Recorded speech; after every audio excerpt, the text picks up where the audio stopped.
जय हिंद, वंदे मातरम, जय श्री राम, हर हर महादेव। ये वीडियो विजय राजहंस मानव सेवा संस्थान का मैं राष्ट्रीय अध्यक्ष श्रीनिवास पांडे आपके सामने उपस्थित हुआ और हमारे साथ है संस्था की संस्थापिका श्रीमती शांता पांडे। और ये वीडियो बनाने का कारण है कि आज हम लाल बहादुर शास्त्री की जयंती मना रहे हैं और सबसे पहले उनको महान प्रधानमंत्री, महान इंसान, महान नागरिक, देश के और भारत रत्न से सुशोभित लाल बहादुर शास्त्री को हम नमन करते हैं। और आपने अगर हमारे वीडियो को लाइक नहीं किया तो लाइक करें, सब्सक्राइब करें। और जो भी लाल बहादुर शास्त्री को, जो भी हिंदुस्तानी लाल बहादुर शास्त्री को मानते हैं, उनका सम्मान करते हैं, तो ये वीडियो ज़रूर देखेंगे। हम उनकी कुछ रोचक घटनाओं का जिक्र करेंगे लाल बहादुर शास्त्री का। और उन्होंने 2 जून 1964 को प्रधानमंत्री किया और उनकी मृत्यु 9 जनवरी 1966 को ही।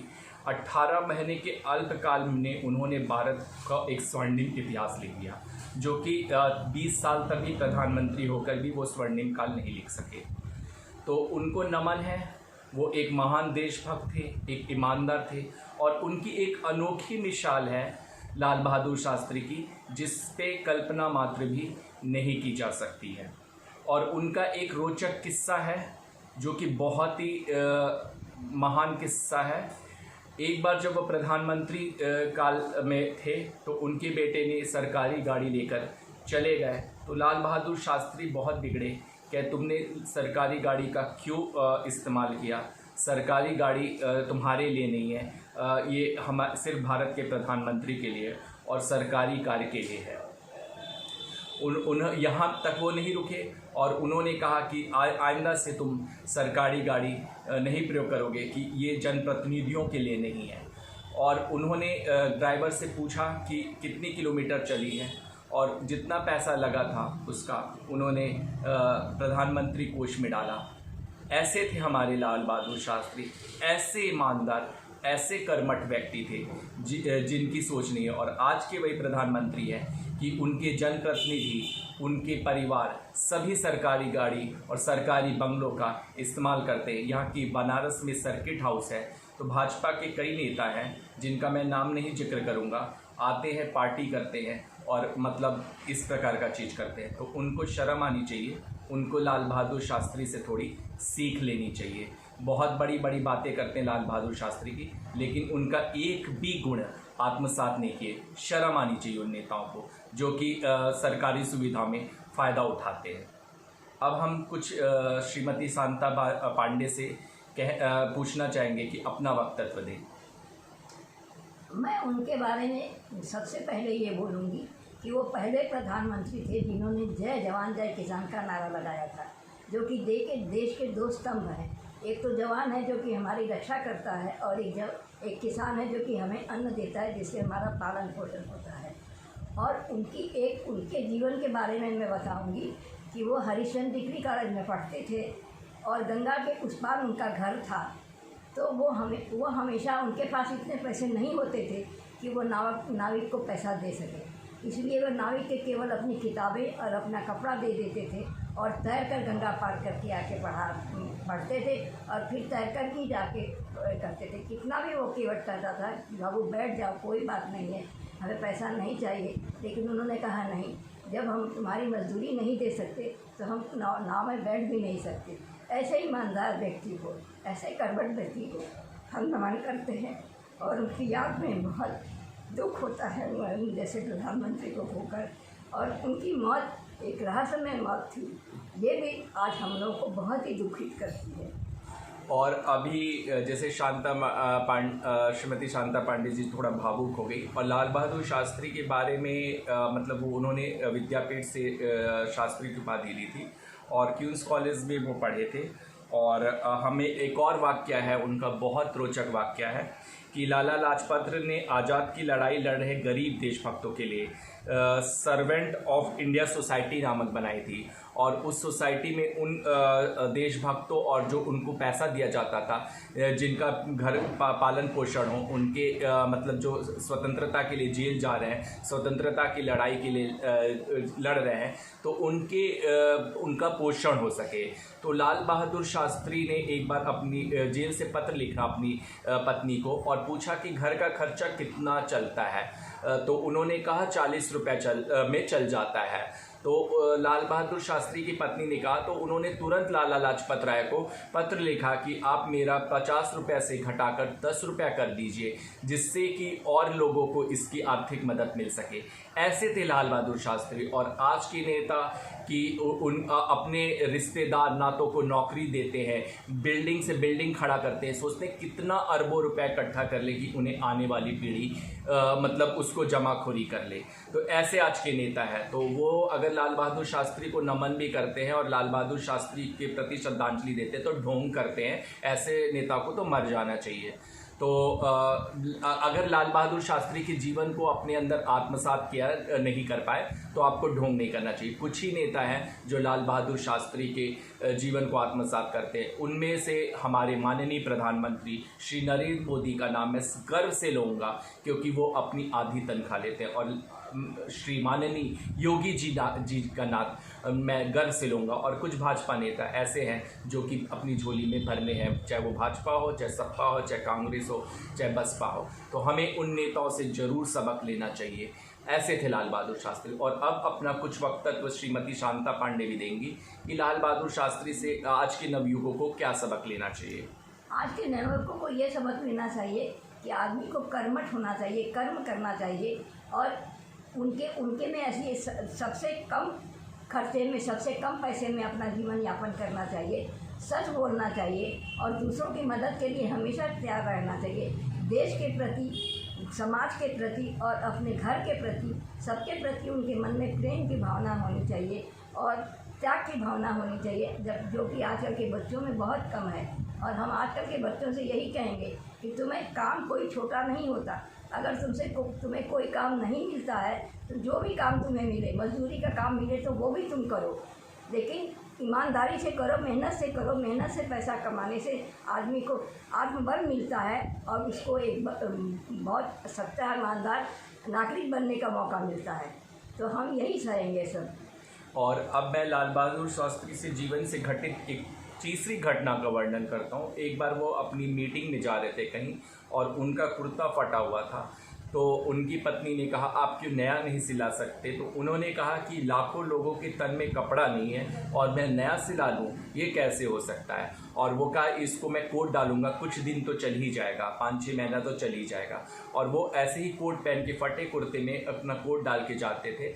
और मतलब ये एक आदर्श बहुत बड़ा आदर्श है कि उन्होंने वो चीज़ किया क्या कि लाखों लोगों के तन में कपड़ा नहीं है और मैं कपड़ा पहन लूँ। और आज के नेता हैं कि उनके जनप्रतिनिधि, उनके रिश्तेदार लाखों करोड़ों के कोट और कपड़े पहन लेते हैं, जितनी कि लोगों की वार्षिक आय भी नहीं होगी बहुत लोगों की, और उतना पैसा वो अपने कपड़ों पे खर्च कर देते हैं। तो लाल बहादुर शास्त्री का ऐसा सादा जीवन था, ऐसा वो जीवन जीते थे। और मतलब उनसे हमें प्रेरणा लेनी चाहिए लाल बहादुर शास्त्री कि वो अपना नहीं सोचते थे, देश का सोचते थे और देश के ही लिए जीते थे, देश के लिए ही मरमटते थे। और बहुत बड़ी उनकी भूमिका रही है इस देश को एक महान राष्ट्र में परिणित करने के। 18 महीने सिर्फ थे वो। अगर शायद वो उनके पास 5 साल 10 साल होता तो आज देश हमारा चीन के बराबर खड़ा होता। हम चौथे या तीसरे पायदान पे होते, जो कि हम 100 के ऊपर पायदान पे हैं। और हमको विश्वास है कि शायद नरेंद्र मोदी के नेतृत्व में हमारा देश वो ऊंचाइयों को छू लेगा। शायद नहीं, वो छू लेगा। लेकिन जितना विरोध होगा नरेंद्र मोदी का, उतना, जितना कहते हैं ना सोना को तपाओ उतना ही वो खिलता है, तो वो होगा। ऐसे ही जैसे व्यक्तित्व जैसे लाल बहादुर शास्त्री का था, वैसे ही व्यक्तित्व हमारे देश के प्रधानमंत्री का है। हमें गर्व है अपने प्रधानमंत्री पे। और जिस प्रकार वो फटे कुर्ता पहन के गए, और आज के नेता अपना नोटबंदी के टाइम में फटा कुर्ता दिखाते हैं तो हास्यास्पद लगता है कि आप वोट की राजनीति इतनी गंदी है कि आप फटा कुर्ता दिखा रहे हैं, ये बहुत बड़ा ही हास्यास्पद चीज़ें हैं। तो हम उन नेताओं को यही कहेंगे कि लाल बहादुर शास्त्री बनिए, ना कि ढोंगी बनिए। तो हमारा ये था। और अब कुछ वक्त तक शांता पांडे अपना देंगी लाल बहादुर शास्त्री के बारे में। हमें एक घटना याद है उनकी कि उनके बेटे को नौकरी चाहिए थी, तो वो कहीं गए, नौकरी में गया तो गए तो उनको लाइन में खड़ा होना पड़ा। लाइन में खड़े हो गए, जब उनकी बारी आई तो उनसे पूछा कि आपके पिताजी का क्या नाम है। तो उन्होंने कहा फॉर्म में मेरा नाम लिखा तो है, मेरे पिताजी का नाम। बोले लाल बहादुर शास्त्री? बोले हाँ। बोले अरे वो प्रधानमंत्री है, तुम प्रधानमंत्री के बेटे हो? बोले हाँ हैं प्रधानमंत्री के बेटे। लेकिन वो माना ही नहीं कि आगे प्रधानमंत्री के बेटे हो, मैं तो लाइन में क्यों खड़े हो। बोले मेरे पिताजी का आदेश यही है कि जो जहाँ करना है वही करो, सच पर चलो। तो हमें सब लोग लाइन में खड़े हैं, तो मैं प्रधानमंत्री का लड़का, इस समय प्रधानमंत्री का लड़का नहीं हूँ, मैं एक नागरिक हूँ, एक सेवक हूँ देश का। तो हम प्रधानमंत्री के लड़के बन के नहीं आए हैं यहाँ। हम यहाँ जैसे सब आए हैं नौकरी मांगने, ऐसे हम भी आए हैं। और हमारा नाम हमें आप वैसा ही व्यवहार कीजिए जैसा कि आप सबके साथ कर रहे हैं। तो ये घटना आज के युवकों को याद रखनी चाहिए कि प्रधानमंत्री का बेटा होने के बाद भी वो लाइन में खड़े थे। लेकिन आजकल के लोगों को शायद शर्म आती है लाइन में खड़े होने के लिए कि भाई हम इतने मंत्री के लड़के हैं, हम क्यों खड़े हैं, हमारे आगे पीछे लोग घूमें। ये नहीं होना चाहिए। जब तक ये होता रहेगा तब तक हमारा देश आगे बढ़ने में बहुत ही पीछे हो जाएगा। और अब मुझे लाल बहादुर की चौथी घटना आपको बतानी है। जब भारत पाकिस्तान का युद्ध हो रहा था तो भारत के इतना सैनिकों ने इतना बाहुबल दिया, और उसी के ठीक एक साल पहले 1964 में हम चीन से अपनी ज़मीन गवा चुके थे नेहरू जी के नेतृत्व में। लेकिन एक साल में कितना बड़ा परिवर्तन हो गया कि पाकिस्तान को मुंह की खानी पड़ी। तो ऐसे थे लाल बहादुर शास्त्री। नेतृत्व क्षमता यही दिखाती है कि आप अगर नेतृत्व क्षमता है तो आप घुस कर अपना दांत खट्टा करेंगे, मतलब लोगों का।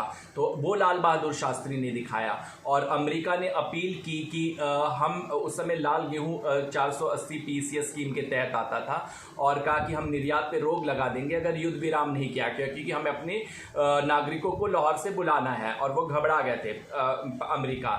लेकिन लाल बहादुर शास्त्री ने मतलब उसी समय लाल किले पे भाषण दिया कि हम एक दिन का उपवास करेंगे और अपने अंदर इतनी शक्ति भर लेंगे, हम आत्मनिर्भर बनेंगे, हमें किसी दूसरे देश के प्रति निर्यात की आवश्यकता नहीं हो। और नागरिकों से अपील की कि आप एक दिन का उपवास किएंगे। और सर आंखों पर नागरिकों ने उनका उपवास, उनके मान को रखा, और एक दिन का उपवास भारत के प्रत्येक नागरिकों ने रखा। और खुद लाल बहादुर शास्त्री जब तक युद्ध होता रहा वो उपवास में थे, और उनको चैन नहीं मिल रहा था। उनकी अंतरात्मा उनको हमेशा मतलब भारत को विजय देने के लिए सोच रही थी, और वो विजय फतह करके रहे। और वहाँ के प्रधानमंत्री ने कहा था कि हम दिल्ली पैदल चले आएंगे।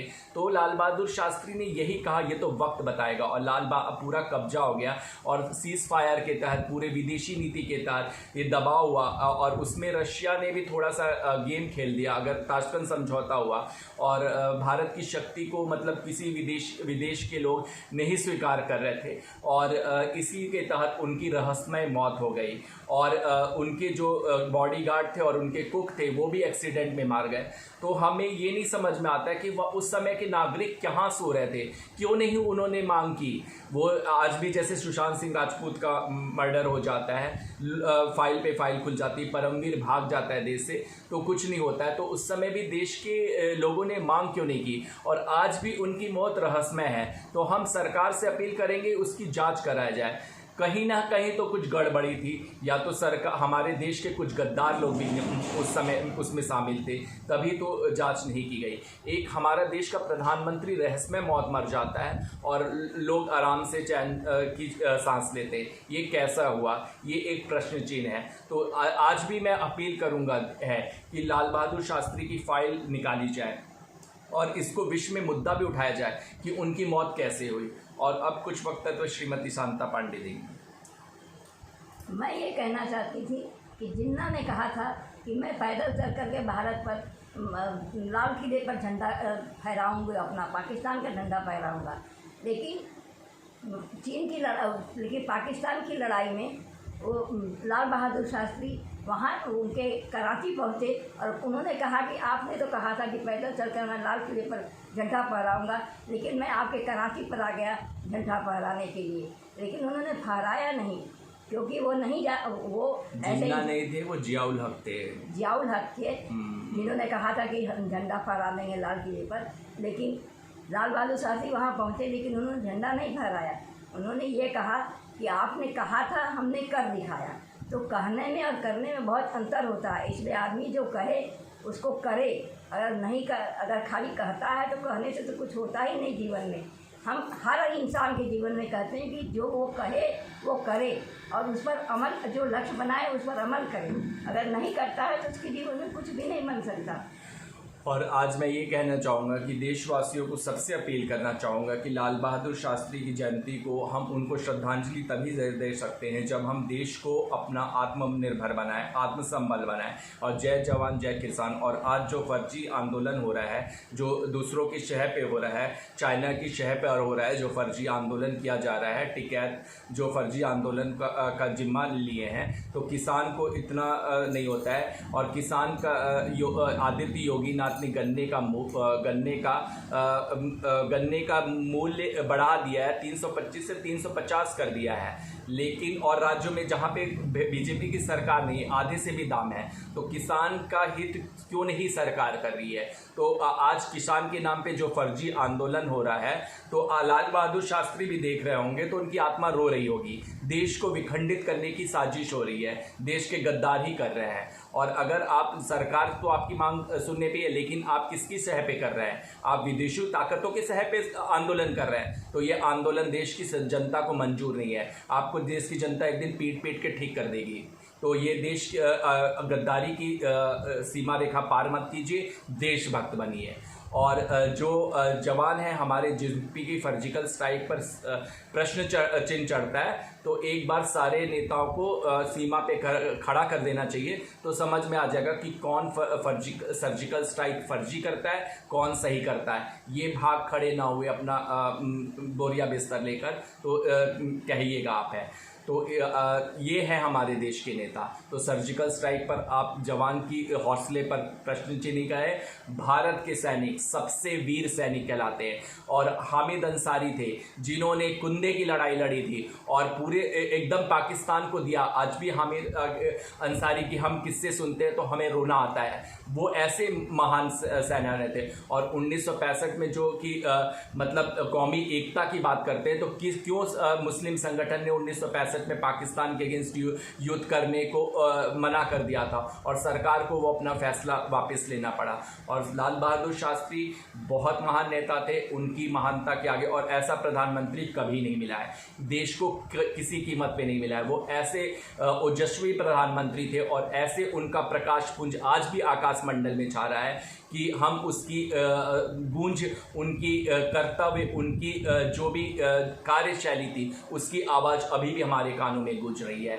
आज की पीढ़ी, हम ये वीडियो बनाने का मकसद है कि जो लाल बहादुर शास्त्री के बारे में नहीं जानते, आज की पीढ़ी जाने और उसको अपने जीवन में आत्मसात करे। जय हिंद, जय भारत, वंदे मातरम, जय जवान जय किसान।